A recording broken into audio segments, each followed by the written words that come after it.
Mula sa malawak na plantasyon ng pinya sa Tagaytay, Rosana Roses, malinamnam, parang prutas sa tamis. Ipinapain ng ganda upang mabili ang kanyang paninda. Wow, ang gaganda ng mga pinya ko. Myra, ang ganda ng mga paninda mo. Pwede bang makihipo? Oo ba? Leandro Valdemor, ang bagong kinahuhumalingan ng mga schoolgirls, mga sosi at mga tsimay.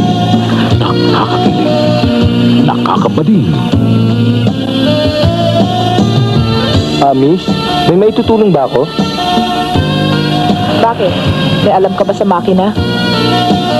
Start, sige! Teka, sandali! Miss, mahina ang baterya eh. Tutulak ko na lang, baka makuha sa kadyot. Ano ka mo? Anong gagawin mo? Itutulak ko na lang, baka makuha sa kadyot. Kadyot? Ano ang mangyayari kapag nagtagpo ang sexy fruit vendor at ang handsome lover boy? Patikim ng pinya. Kita? Sige. Malansangan kasi.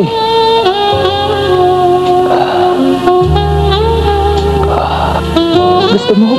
Kita? Sige.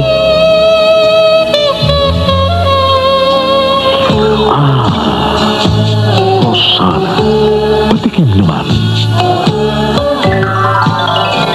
Patikim ng pinya. Direksyon ni Rico Mambo para sa Seiko Films.